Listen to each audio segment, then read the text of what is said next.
Buenas noches. ¿Me escuchan? Buenas noches, Sí, sí, se escucha, doctor. Buenísimo. Bueno, ¿cómo andan?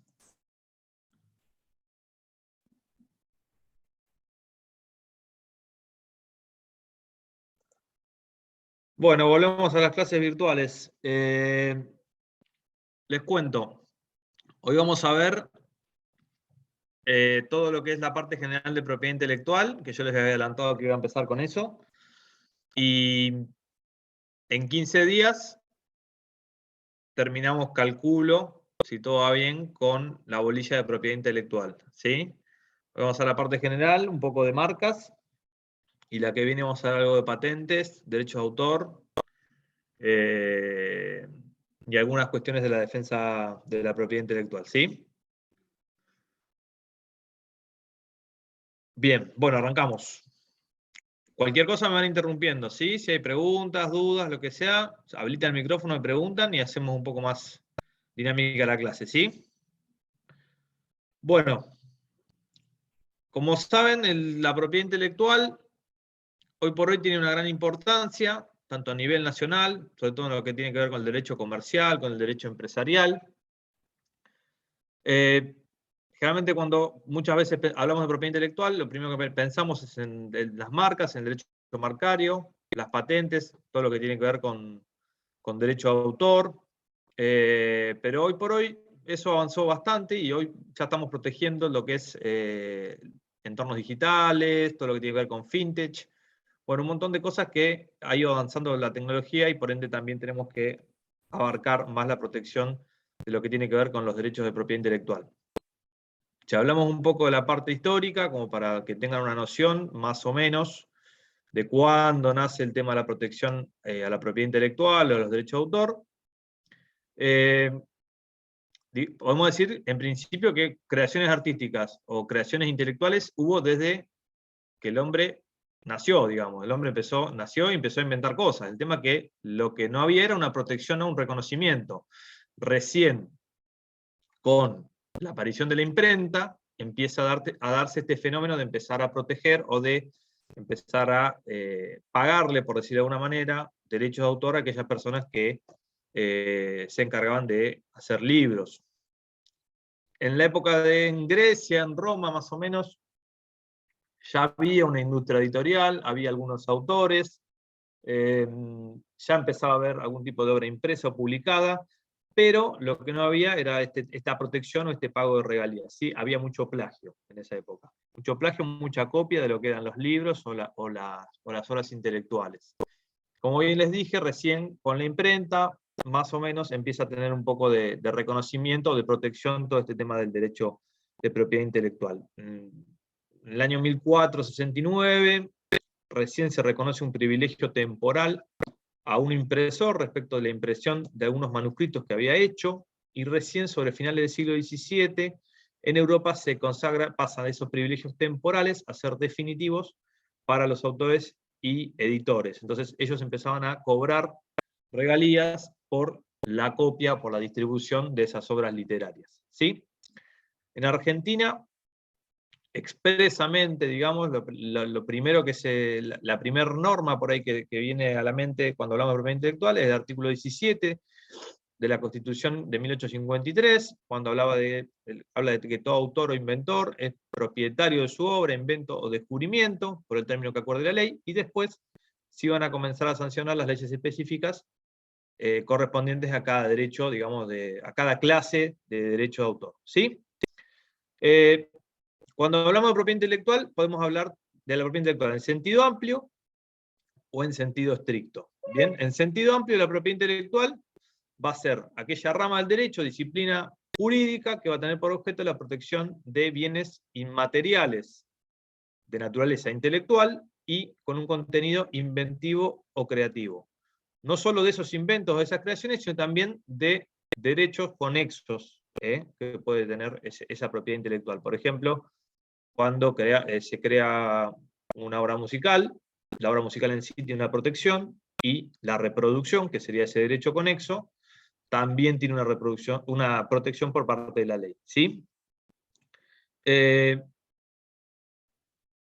esa protección va a estar dada a nivel nacional, por las leyes que ha dictado nuestro país, a nivel regional, por alguna normativa también de Mercosur, o en el caso de Europa, la Unión Europea, o también por acuerdos o convenios internacionales, como son los conocidos APIC o TRIPS.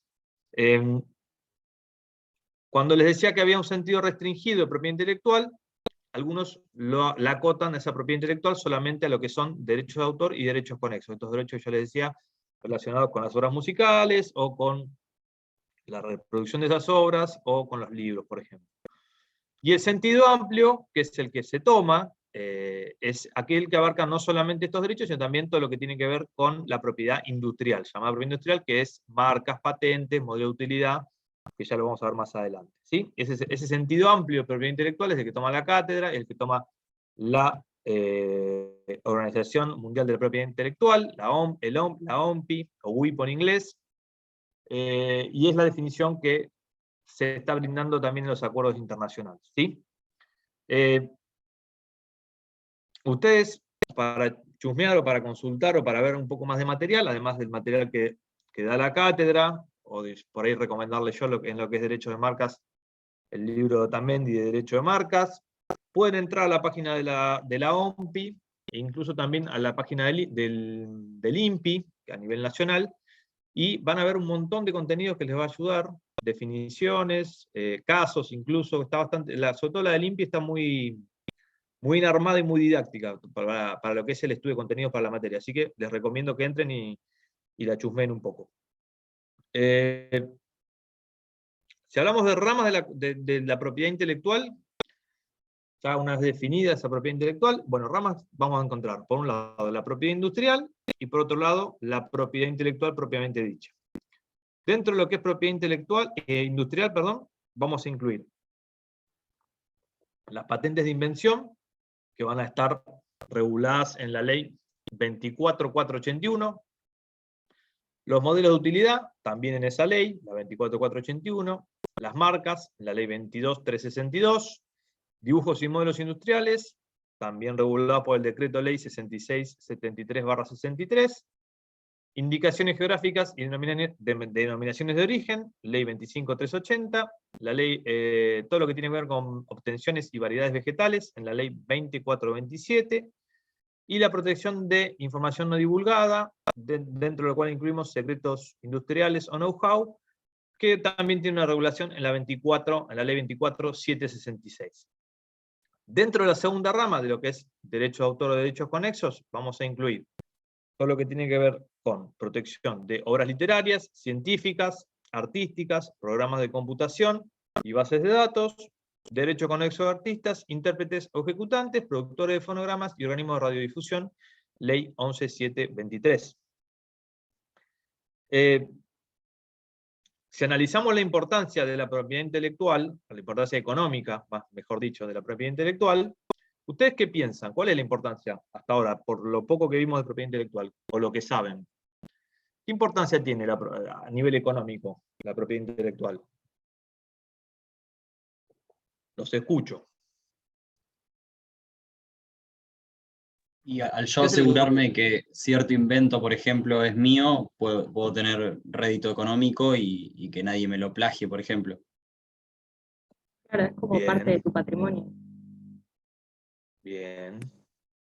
En el caso de las patentes, puntualmente, por ejemplo, cuando uno realiza un invento que entra dentro de los requisitos de patentabilidad, lleva muchos años de investigación. Cuando veamos patentes vamos a ver que no cualquier cosa puede ser registrada como patente. Entonces, ese tiempo que invertimos, los recursos, a veces el personal que se invierte en una empresa para obtener una patente, tiene que tener un rédito económico. Y ese rédito económico puede ser para mí, directamente, porque yo voy a explotar la patente, por un tiempo determinado, porque después de ese tiempo va a pasar al dominio público, o puede ser que yo le dé licencia a un tercero para que ese tercero la explote. Entonces también obtengo una regalía económica por esa patente. Y en el caso de las marcas, ¿a ustedes qué les parece, por ejemplo? ¿Qué importancia económica tiene la protección de una marca, por ejemplo? ¿Con qué lo asocian? Y la publicidad del producto. Bien. Y que no se puedan aprovechar del prestigio quizá de una marca. Exacto, exacto. Lo que nosotros buscamos con la marca es diferenciar nuestro producto de otro. Cuando nosotros logramos diferenciar nuestro producto de otro, le damos un valor económico. Y no solo lo diferenciamos con un logo o con un nombre determinado que protegemos, sino que lo vamos a diferenciar por la calidad. Por ejemplo, en el caso de Coca-Cola o en el caso de McDonald's, porque por ahí puntualmente más el de Coca-Cola, cuando uno prueba una Coca-Cola, el sabor de la Coca-Cola está identificada con la marca, con el logo, y si uno prueba otra bebida cola, se va a dar cuenta cuando está tomando una Coca-Cola y cuando no. Entonces, si hubiera una tercera persona que se quisiera aprovechar de ese valor intrínseco que tiene la marca, que se logró con el tiempo y con la calidad del producto, entonces, bueno, ahí el titular de la marca va a poder ejercer una determinada defensa. El valor económico está, digamos, en esa diferenciación y en ese prestigio que logra la marca a través del tiempo y de la comercialización, y que le da un valor en sí misma al producto o la marca, digamos. Yo puedo dar una licencia sobre la marca también, ¿sí? Entonces vamos a ver que puntualmente en lo que es funciones de marca, podemos encontrar la función de la procedencia o la indicación de origen. O sea, cuando uno ve una marca o un logo, ya sabe de dónde viene o quién la produjo. También va a haber una función, como bien les dije, de calidad o de garantía. Yo cuando estoy tomando una Coca-Cola, tengo una determinada calidad, que si la calidad no está presente en el producto, eso va a hacer que la marca pierda valor o se desprestigie, esa función de calidad. Y por eso el titular de una marca que tiene un determinado prestigio puede accionar contra terceros, por ejemplo, cuando se falsifica ropa, por ejemplo. También va a tener una función de publicidad. ¿Por qué? Porque cuando esa marca se empieza a ser conocida, se empieza a expandir dentro del público consumidor, y entonces se hace mucho más vendible o conocida en el mercado. Y en el caso de las patentes, por ejemplo, la función o lo más importante que tiene una patente es no solo el rédito económico que me va a dar a mí, productor o inventor, por decirlo de una manera, de la patente, sino también el crecimiento de la tecnología de un país o de la tecnología mundial. Entonces, cuando yo invento, hay un avance, digamos, en la tecnología, y eso hace a una de las principales funciones de lo que es las patentes. Hoy vamos a ver un pantallazo general y después nos vamos a meter la clase que viene en lo que es patentes. ¿Qué requisitos vamos a tener qué requisitos son comunes, digamos, para obtener una protección de lo que es un derecho de propiedad intelectual en general? Después vamos a ver en particular cada caso puntual, pero en general, ¿qué requisitos tiene que haber? Bueno, objetivos, principalmente la novedad. Yo para proteger algo con por los derechos de propiedad intelectual, tiene que ser nuevo, tiene que ser novedoso, no tiene que haber sido divulgado, por ejemplo, en el caso de las patentes. O en el caso de las marcas, no tiene que haber registrada ni una marca igual, ni una marca similar. Ese es el requisito general objetivo. En el caso de las marcas, puntualmente, va a tener que tener un requisito de especialidad o distintividad. Yo, a través de la marca que voy a registrar, tengo que diferenciar esa marca de otra y no puede haber lugar a confusión. ¿Por qué? Porque yo me aprovecharía de una marca que es similar y que tiene un prestigio determinado. Si yo, por ejemplo, intento registrar, en vez de la M de McDonald's, una N dorada, tal vez a simple vista puedo llegar a generar confusión, digamos, en el consumidor. Entonces me aprovecharía de eso. Eso no va a ser posible porque cuando yo intente registrar eso, va a haber un análisis, que ahora lo vamos a ver más adelante, que hace el INPI. El primer análisis que hace es una búsqueda de antecedentes y me la mocha directamente, ¿sí? Con relación a las patentes, requisitos, vamos a tener la actividad inventiva, o sea que tiene que haber un avance, una mejora en el estado de la ciencia actual, a nivel mundial, y tiene que tener una aplicación industrial. O sea, tiene que apuntar a la industria o al avance de la tecnología, ¿sí? Después en lo que es requisitos subjetivos generales o que tienen que ver con las personas, vamos a ver que cada ley va a tener un requisito puntual. En general, cualquiera puede llegar a registrar una marca, salvo alguna inhabilidad o incapacidad específica que marque la ley. Y en cuanto a los requisitos formales, vamos a ver que el INPI nos va a pedir determinada documentación para el caso de las marcas o para el caso de las patentes, que vamos a ver cuando veamos cada una de esos derechos de propiedad intelectual, ¿sí? Una definición, por ejemplo, para ir haciendo un salpicón de cada derecho, de patente de invención, La patente de invención la define en todo el mundo como un título que otorga el Estado a través del INPI, que es el Instituto Nacional de la Propiedad Intelectual, a quien crea una invención, siempre que cumpla con esos requisitos que yo les marqué, y que no esté dentro de las causales de exclusión o de prohibición que marca la ley en el artículo 6 y 7 de esta ley de patentes de invención. Ese derecho, o sea, ese título que me va a dar el Estado, va a ser un derecho de exclusividad para que yo explote la patente, un poco lo que decíamos al principio. ¿Y con eso qué quiero decir? O la exploto yo o doy una licencia. Y además, ¿qué puedo hacer? Impedir que terceras personas realicen, sin mi autorización, acciones que tengan que ver con esa patente. Producción, utilización, comercialización, importación. Y eso va a tener un plazo determinado en el caso de las patentes. Van a ser 20 años a partir de que yo solicité la patente. ¿Bien? Una vez que pasan esos 20 años, yo no la puedo renovar y eso va a pasar al dominio público. También un poco para no generar un derecho absoluto en lo que es un avance de tecnología que yo por 20, 40, 60 años pueda hacerme de algo y beneficiarme sin permitir el avance, digamos, de la tecnología en lo que es una sociedad. Por eso se pone un plazo de 20 años y después pasa a dominio público para que cualquiera pueda trabajar, digamos, esa patente y provocar otro avance en la tecnología. Los modelos de utilidad, que es otra clase de protección, también va a ser un título certificado que va a otorgar el INPI, pero en este caso para una mejora o una nueva forma obtenida sobre herramientas, instrumentos de trabajo, utensilios o dispositivos que ya son conocidos. Acá eliminamos el tema de la novedad. Sí va a haber una mejora. Y sí va a tener que tener una aplicación industrial. Lo que es, en este caso, el modelo de utilidad lo que va a carecer, digamos, es de esa actividad inventiva. ¿Por qué? Porque ya va a trabajar sobre lo que está inventado y lo va a mejorar. ¿Bien? Otra clase serían los dibujos y modelos industriales, que apuntan más que nada a nuevas formas ornamentales o estéticas, que están dadas sobre un objeto o artículo, y en este caso el requisito va a ser la novedad, que tiene que apuntar a lo que es una novedad de forma o estética.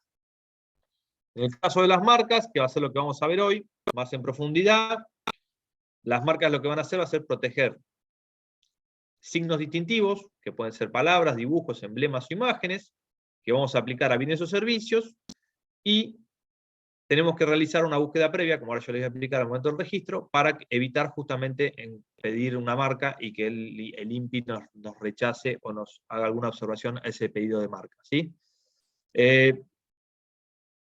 Lo que tiene que ver con derechos de obtención de vegetales, ya les mencioné la ley, el trámite en este caso va a ser ante el INASE, y lo que se va a pedir es la obtención de nuevas variedades de semillas que puedan llegar, o sea, vamos a proteger esas nuevas variedades de semillas que puedan llegar a tener una novedad y una homogeneidad en el tiempo y estabilidad.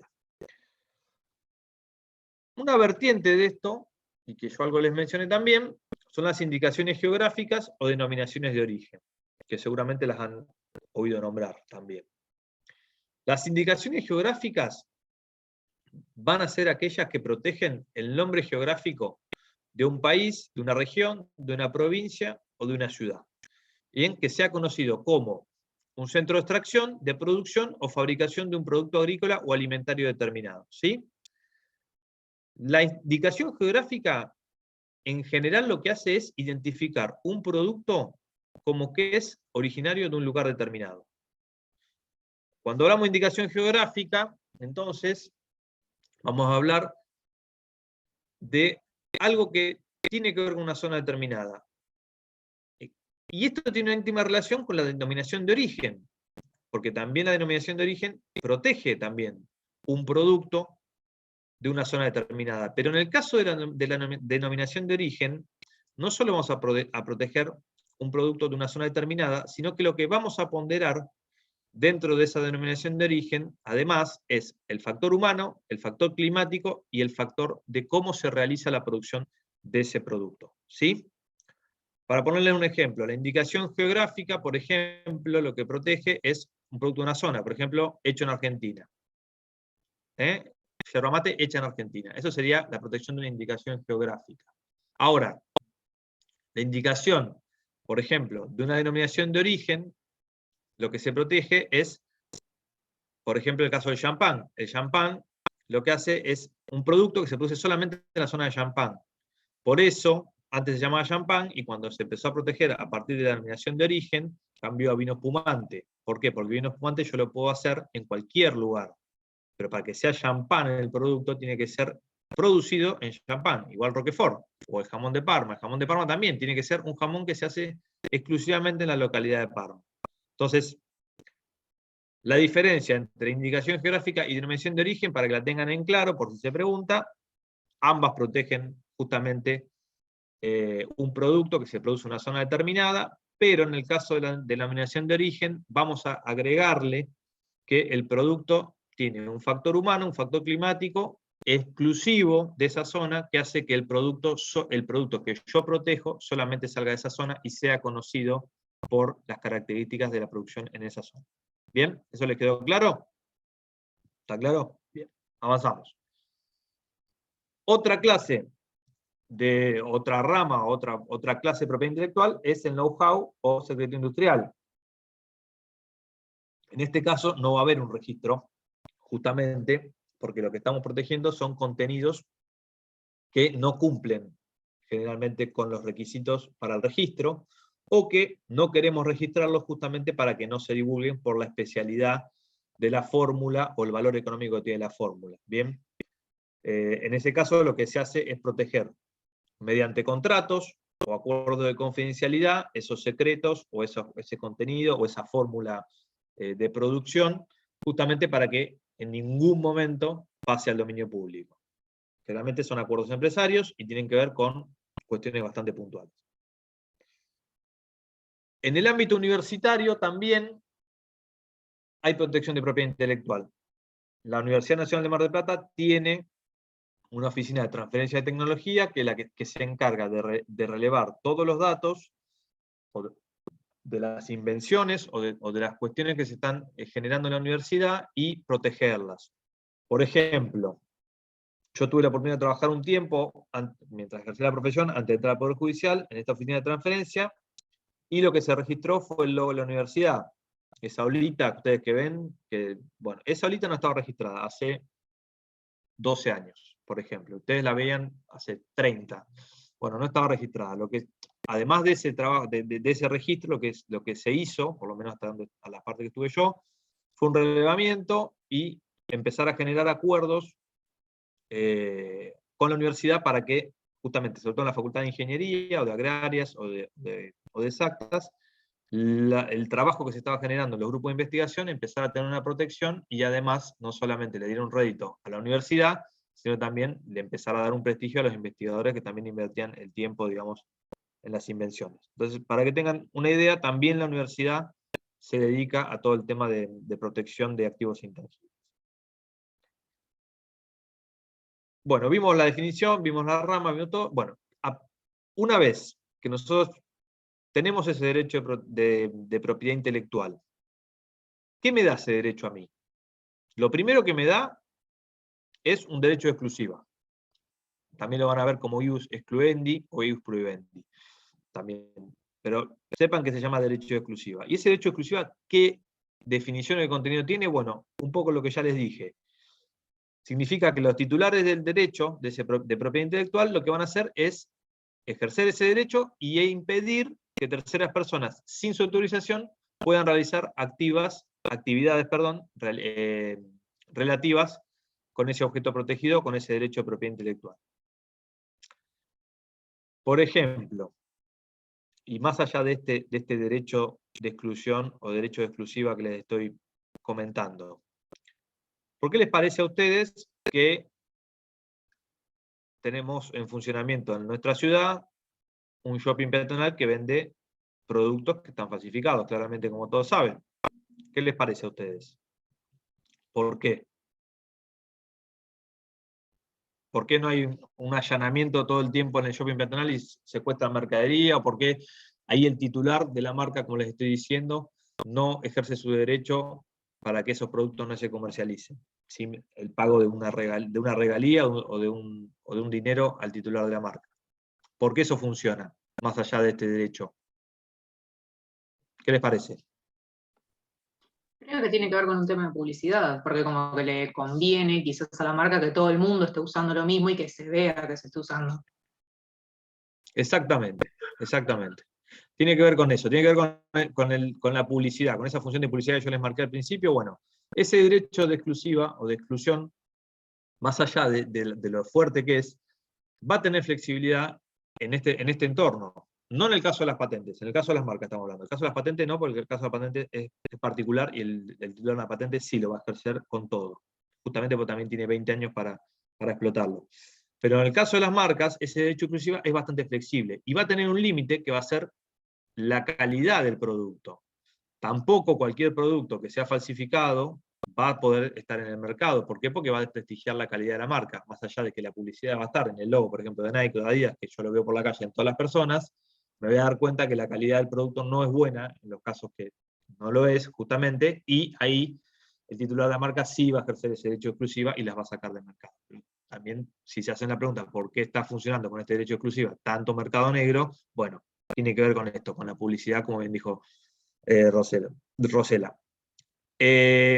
Otra característica, otra función, tiene que ver con el carácter temporal. ¿Bien? El derecho de propiedad intelectual va a durar el tiempo que establece la ley. ¿Sí? Va a caducar en la mayoría de los casos. ¿Sí? Vamos a ver que en el caso de las marcas se puede renovar, pero hay que cumplir ciertos requisitos. En el caso de las patentes, ya les dije, dura 20 años, los modos de utilidad van a durar 10 años, las marcas van a durar 10 años, pero renovables, indefinidamente si cumplimos esos requisitos. Y, por ejemplo, los derechos de autor van a tener 20 años de duración. Entonces, vamos a ver que otras características de lo que es el derecho de propiedad intelectual es esa temporalidad. Y otra de las características de ese derecho que vamos a recibir es el alcance territorial. En principio, nosotros en principio vamos a poder ejercer ese derecho de exclusiva solamente en aquellos países donde hayamos solicitado la protección, expresamente. ¿Sí? Obviamente en el caso de la patente, cuando pasa a dominio público, eso ya va a ser de dominio público nacional e internacional. Pero sepan que en cada país donde nosotros querramos proteger ese derecho de propiedad intelectual, vamos a tener que solicitar la protección. Y eso va a implicar un análisis económico del mercado donde nosotros querramos protegerlo. Porque por ahí no nos va a convenir protegerlo en todos los países porque no nos da un rédito económico como titulares de ese derecho de propiedad intelectual. En cuanto a la titularidad, vamos a ver que en principio quien solicita el registro va a ser el titular del derecho de propiedad intelectual, y eso va a tener un límite en lo que tiene que ver con el ámbito laboral, generalmente en el caso de las patentes. La ley, la 24481, en los artículos 10 y 11, va a regular un poco qué es lo que pasa con estos empleados que están trabajando en el ámbito de una empresa o de una industria y generan una invención patentable, pero bajo la órbita de un empleador que fue el que le dio los recursos, el tiempo y el dinero para que realicen esa invención. Vamos a ver que la ley en principio le va a atribuir al empleador la titularidad de las invenciones, ¿bien? En el marco de esa relación de trabajo, y le va a reconocer ciertos beneficios económicos a los empleadores que la realizaron. ¿Sí? Entonces, van a ver que la ley dice que las invenciones que fueron realizadas por el trabajador durante el curso del contrato de la relación de trabajo van a pertenecer al empleador y el trabajador va a tener derecho a una remuneración extra. Ese va a ser el beneficio económico que va a recibir, o suplementaria, por la realización de ese invento. Ahora, una vez que el empresario asume la titularidad de la invención, o se reserva el derecho de explotación sobre esa invención que fue realizada en su empresa, el trabajador, además de esa remuneración suplementaria, si la patente tiene una importante aplicación industrial y empieza a generar un rédito económico bastante grande, también va a tener derecho a pedir una compensación económica extra, además de esa remuneración suplementaria que también contiene la ley. ¿Sí? La ley también marca una presunción en cuanto a la titularidad, y es que la invención industrial va a ser considerada desarrollada durante justamente una relación o un contrato de trabajo cuando la solicitud de patente fue presentada hasta un año después de la fecha que el inventor dejó el empleo, digamos, en el ámbito de su actividad. En ese caso también se va a entender que la generó, digamos, en el ámbito de la industria. O sea, yo me voy de una empresa y intento registrar una patente dentro de ese año que les estoy marcando, que dejé la empresa, bueno, la ley va a decir, no, eso vamos a presumir lo que es del empleador porque estoy trabajando en esta empresa y yo entiendo que el producido de esa patente fue en la empresa. Obviamente que esto es pasible de prueba contrario y puede llegar a dar lugar a un juicio. Generalmente no vemos muchos y se arregla o se maneja en el ámbito de la empresa. En el caso de las marcas, eso va a cambiar, va a tener que ver con el primero que solicite el registro, o sea, primero en tipo, primero en derecho, independientemente de la relación laboral que hubiera tenido, va a ser diferente. Pero bueno, tengan en cuenta esta diferenciación y esta regulación que hace la ley de patentes en cuanto a la titularidad del derecho cuando estamos en una relación de dependencia en una empresa. Perdón, ¿podría repetir el número de la ley? La ley de patentes 24.241, si mal no recuerdo. 24.481. 24.481. Los artículos son 10 y 11. Lo que es relación laboral. De nada. Un punto que a veces hacemos hincapié cuando damos este tema, y que a veces preguntamos también en el examen, tiene que ver con la teoría, la llamada teoría del agotamiento del derecho marcario o del derecho de patentes. Vamos a ver un poquito esto. ¿Con qué tiene que ver?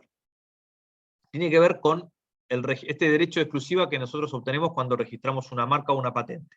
Bien, como les dije, ese derecho de exclusiva lo que hace es impedir que un tercero sin nuestra autorización pueda poner en el mercado o utilizar una marca idéntica, similar a nuestra, que produzca una confusión. Bien, hasta ahí estamos. Sin embargo, el derecho este que nos da el registro, ¿no?, de la marca, por poner un ejemplo, también aplicable a la patente, tiene que ser limitado para que no se convierta en un derecho absoluto. Justamente porque ese derecho absoluto lo que haría sería generar un abuso o un monopolio, por decirlo de alguna forma, dentro de un mercado que haga que el titular de la marca pueda manejar los precios a su antojo y no sea bueno para la economía ni tampoco para los consumidores, que son los que quieren comprar los productos o disponer de los servicios. Entonces surge este concepto del agotamiento del derecho marcario, justamente como un límite a ese derecho de exclusiva que tiene el titular de una marca, por ejemplo, justamente para decirle, bueno, depende qué clase de agotamiento tomemos en nuestra legislación, vos vas a tener un límite. Y ese límite va a estar dado por la clase de agotamiento, como les decía, que tome la legislación. Si nosotros tomamos un agotamiento del derecho marcario nacional, ese derecho de exclusividad del titular de la marca se va a agotar cuando el producto con la marca es puesto lícitamente en el mercado de un país. Por eso se llama agotamiento del derecho marcario nacional. Pero yo una vez que pongo ese producto marcado en el país, voy a conservar la facultad para defender ese producto marcado en el país de otros productos marcados que sean introducidos desde mercados extranjeros o importados al territorio nacional. ¿Qué quiero decir con esto? Que si tomamos el concepto de agotamiento de derecho marcario nacional, vamos a estar hablando de un proteccionismo económico del mercado de un país, por medio del cual yo puedo, como titular de la marca, disponer de una red oficial dentro de un país, pero defender o pedirle, por decirlo de alguna manera, derechos económicos a aquel que quiera importar un producto marcado de otro país que pueda generar confusión con el mío, o que yo, por ejemplo, hubiera registrado esa marca en otro país y por una fluctuación económica quiera mandar el producto a Argentina, por ejemplo, porque allá se vende a 10 y acá lo vendemos a 20. Entonces el que lo vende a 10 lo quiere meter en el mercado mío, que lo venda a 20 para generar competencia. Si el país, en este caso Argentina, toma esta teoría del derecho, del agotamiento del derecho nacional, yo voy a poder defender la marca mía en este país. ¿Bien? La segunda clase de agotamiento de derecho marcario es el agotamiento regional, y en este caso ampliamos un poquito más la protección. Yo una vez que meto el producto marcado en el ámbito de un mercado común, como puede ser el Mercosur, yo voy a poder proteger el producto con la primera disposición en ese mercado regional de productos que vengan de otro país, pero dentro ya, no de un país, sino de un mercado regional común, como puede ser el Mercosur. Y por último, la tercera clase o el tercer concepto de agotamiento de derecho marcario es el agotamiento internacional. ¿Y esto qué tiene que ver? Tiene que ver con la libertad de comercio. Y en este caso, ¿qué es lo que pasa? Una vez que yo dispongo lícitamente del producto en el mercado de un país, ya lo dejo fluir y no puedo defender ese producto de la introducción de otros productos que vengan del extranjero. Entonces acá estamos hablando ya de libre competencia y libre comercio, ¿sí? Una vez que yo lo introduzco lícitamente, cobro mi regalía, o hago mi acuerdo, y ya se va a encargar el distribuidor o la persona que tenga a su cargo la comercialización del producto de la defensa en el caso de que haya una confusión. Pero yo no voy a poder impedir importaciones o entrada de productos de otro país, ¿sí? Nuestro país lo que adopta es justamente este último concepto, que es el agotamiento internacional. No lo hace expresamente para el caso de marcas, porque no hay una disposición en la ley de marcas, pero sí lo hace en la ley de patentes de invención, en el artículo 36, bien les digo, de la 24.481, cuando les habla de el derecho, cuando habla del derecho que le confiere una patente al titular, no va a producir efecto alguno contra cualquier persona que adquiera, use o importe de algún modo o comercialice el producto patentado obtenido una vez que dicho producto hubiera sido puesto lícitamente en el comercio de cualquier país. ¿Bien? Por lo tanto, lo que tienen que saber es la diferenciación de las tres clases de agotamiento que implica cada una, y que nuestro país lo que adopta justamente es la teoría del agotamiento del derecho marcario o de patentes internacional. ¿Les quedó claro?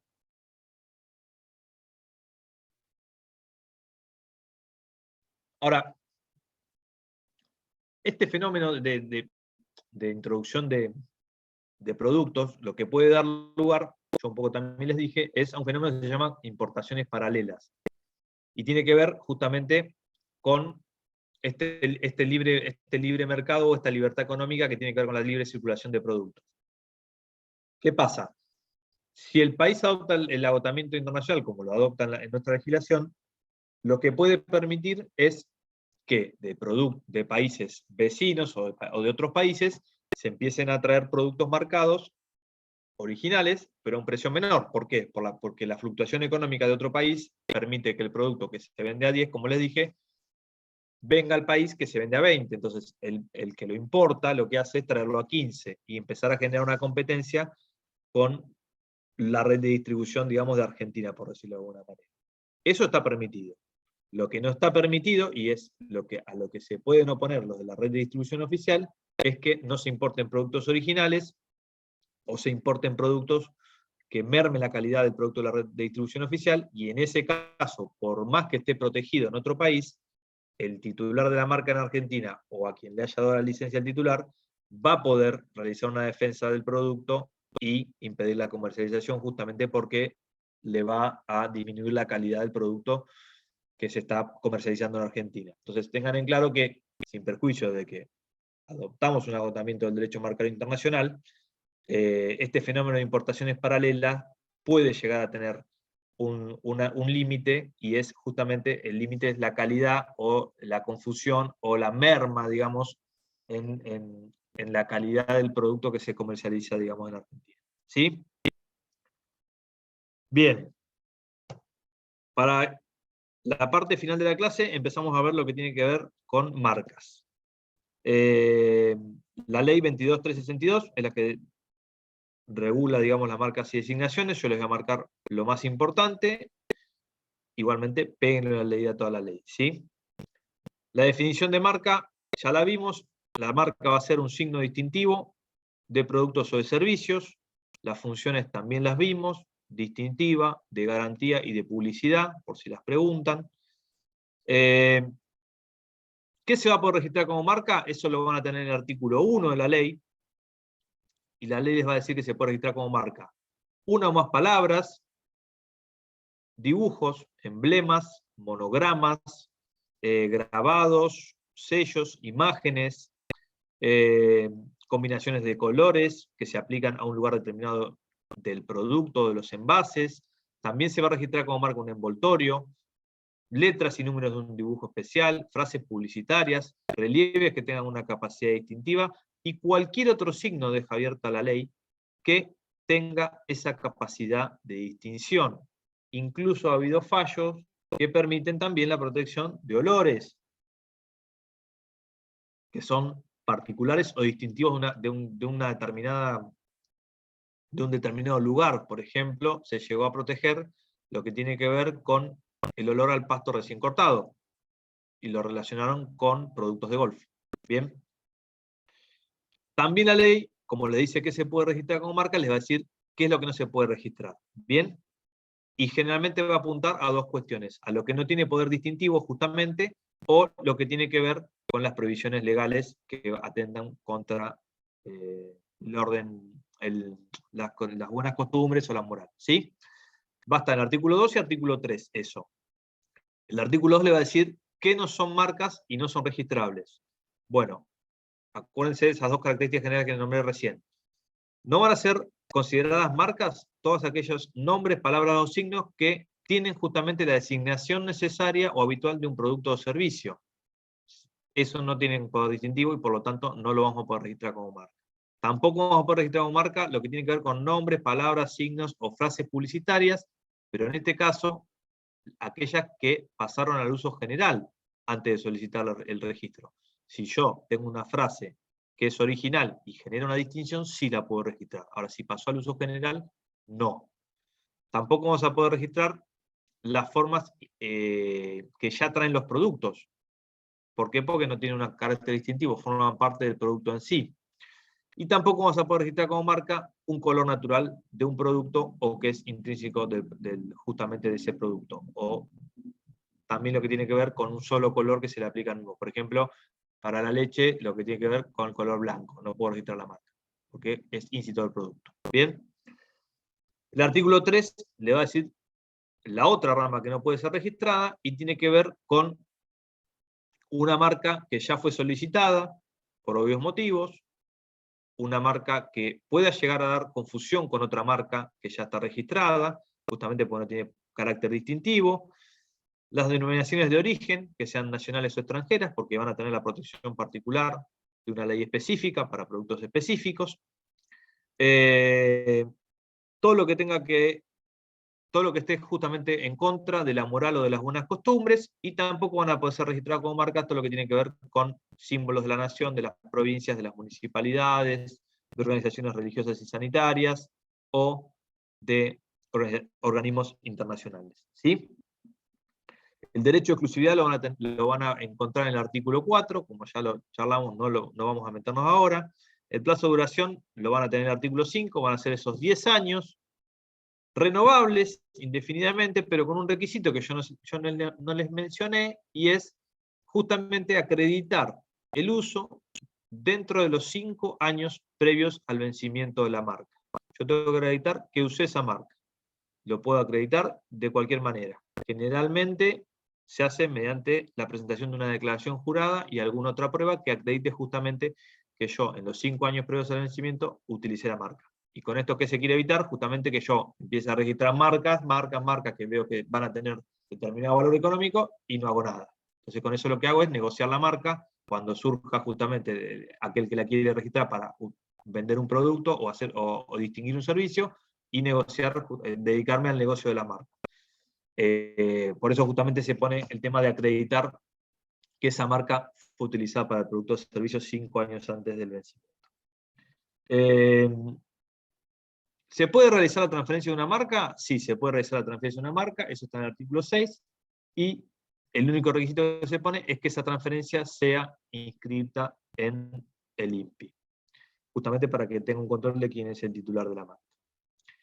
El derecho de prioridad que se hacía mención al principio de la clase está contenido en el artículo 8 y tiene que ver justamente con ese derecho que me da la ley de prioridad en cuanto a que el día que yo presente el registro voy a tener prelación por sobre cualquier otra persona que vaya después a registrar esa misma marca.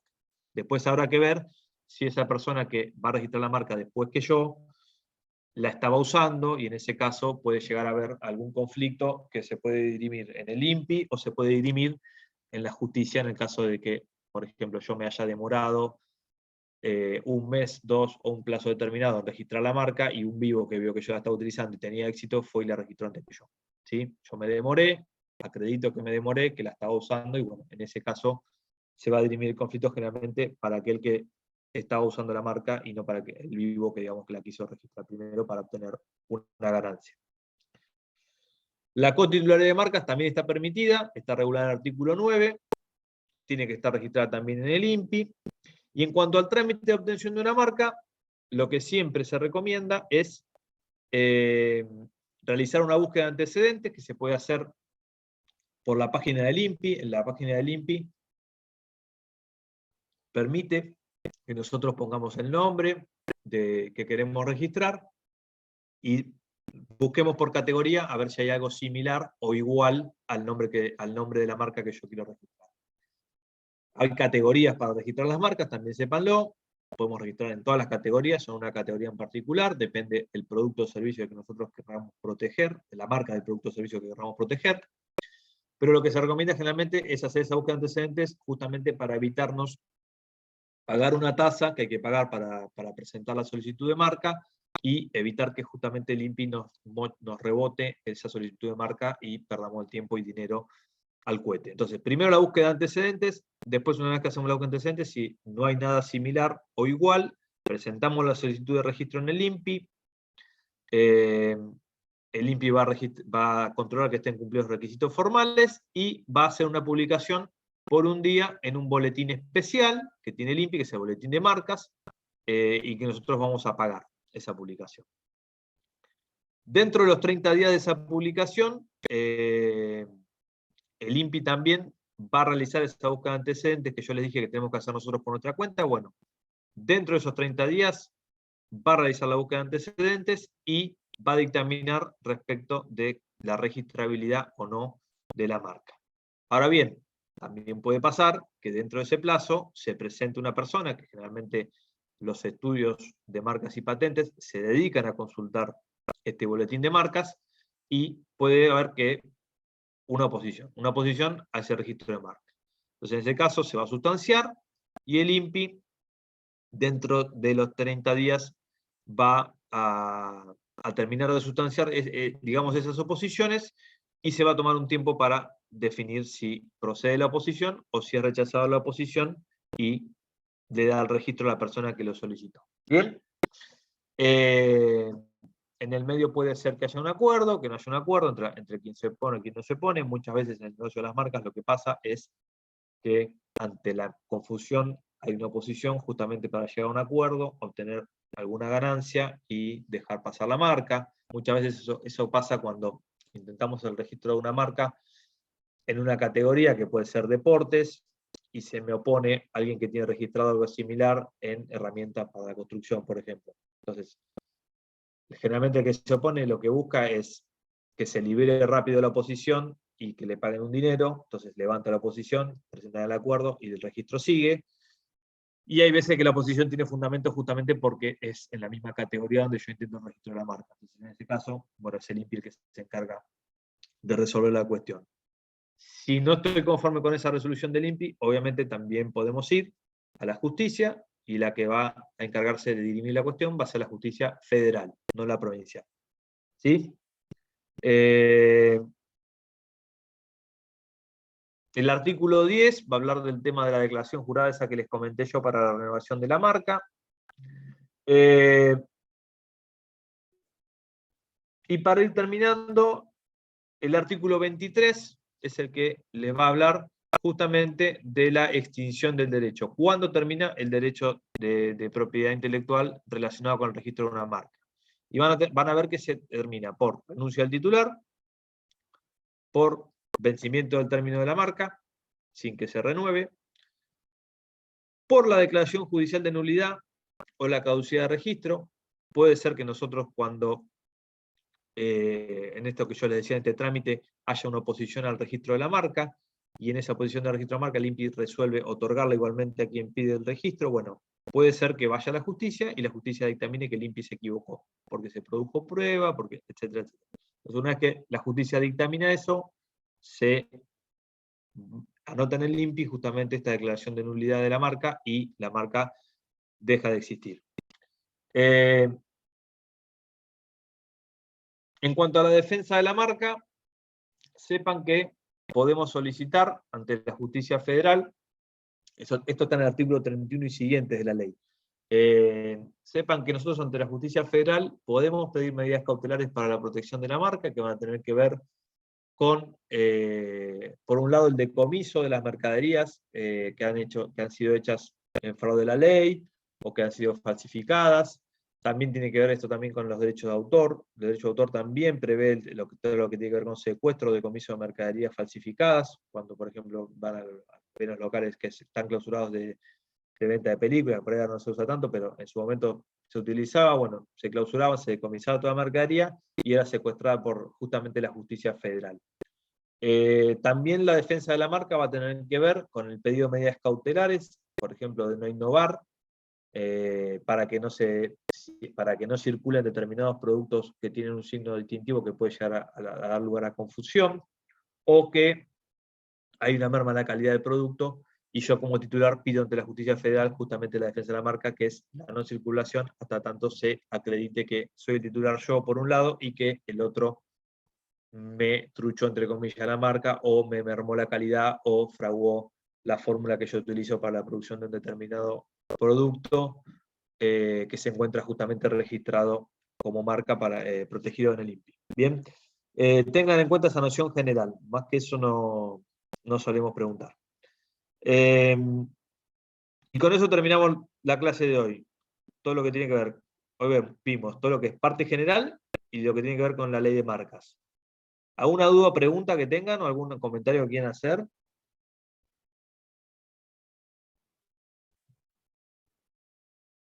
¿Nada? Bueno. Después les voy a subir yo algunos fallos al grupo de WhatsApp en lo que tiene que ver con nulidad de marcas y protección de marcas, como para que tengan también una noción.